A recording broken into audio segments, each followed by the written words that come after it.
there, and welcome to Math with Mrs. Previti. Some of you may recognize me. I'm from some pictures of my classroom.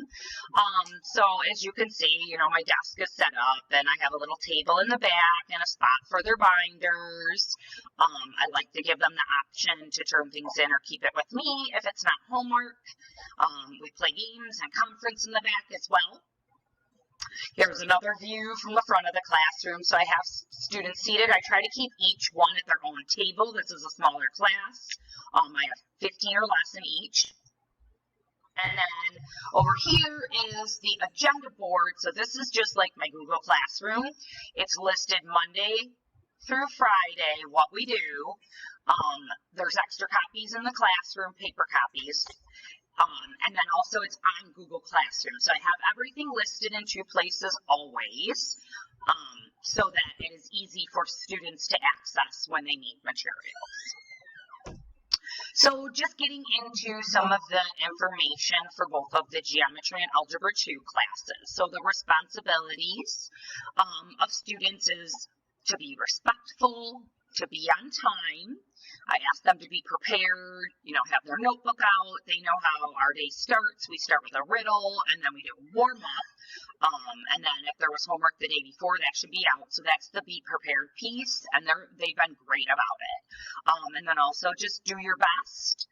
Ask questions. That's a big one. I walk around a lot, and I like to peek in, and even if they don't say they have a question, I look over their shoulder, and just to make sure that they're being honest, and if in case they don't want to ask a question, I always check in just to make sure. And then no cell phones. This is a big one at the high school unless there's permission, and I give permission to use them a lot. We use them for things in class and what we're doing, and also when they have their own time, they will be allowed to listen to music while they work. But again, that is something that they have to have explicit permission for. So going up to the course grading, this was in the syllabus, but homework and classwork effort, that's 10% of their grade for the semester. We do those kind of things almost daily. Quizzes and reviews, that's going to be done a lot with me or with a video. Always open notes, not a lot at once. Those are weekly or every 2 weeks. And then the big part of the grade, 70% of their grade in Geometry and Algebra 2 will be set the tests.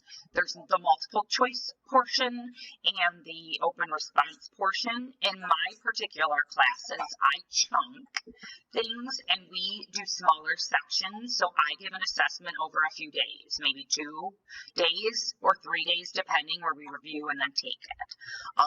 And then our final exam is 20% of their grade that factors in at the end. Again, I like to chunk it and do smaller parts as much as I can. And that is in December at the end of the semester. So looking then, we have responsibilities and behavior. So we went over the responsibilities. Now the behavior piece, it just goes with if they are breaking a rule of some sort or not doing their respectful, the 3 R's. So first they'll get a verbal warning, and I will just say this is your verbal warning and explain what it was. Most of the time they know.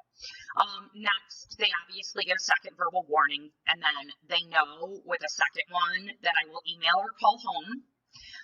And then I fill out a behavior form for the office, but no action is actually done. It's just we let you know, and then it's also just, it goes into the MyStar. And then the third time would be, obviously that's their third warning, but then I've already sent the email, and I then have to submit the form to the office, and an action will be required, which is usually the office then decides. They call students down and they designate some kind of punishment, which is usually detention to start. I'm hoping it never comes to this. It's been great so far, so usually just one warning or so is enough. So this was one of the big things I talked to them about, the first few days. So not as big as a problem though at the high school, I'm noticing. So this is great. Next, classwork homework policy, again, the 10% of a grade. So very little homework, if you recall having me before, is ever given in my class, because I'm the one that is here to help. I know the content, so I usually give them at least, 10, 20 minutes to get everything done at the end so that I can walk around and help as needed. If something is not done, it's probably because they did not use class time wisely, or maybe they chose to take a break, and that was allowed, and then they probably wanted to do it in enrichment or something like that, and maybe they decided to do it at home. So the other time you might see it, the night before any assessment, I always encourage them to do their homework as they study. They review notes, they retry problems, cover up the answers, retry them, and then also I have video lessons. That's also a great idea to rewatch my video lessons on whatever sections we're quizzing on or testing. And then going through with any absence, students can get work from Google Classroom if they are, say, on a vacation, or quarantine. They're going to be expected to do it through Google Classroom and submit it daily with the quarantine. Same with the vacation. If they have access, I will give the packets ahead of time, and then they can also get videos and anything they need off Google Classroom.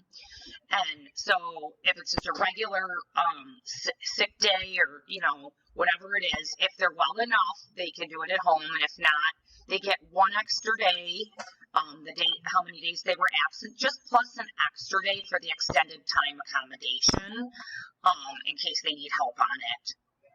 So then if they miss a lesson, the video lesson and a copy of the notes key is always available on Google Classroom.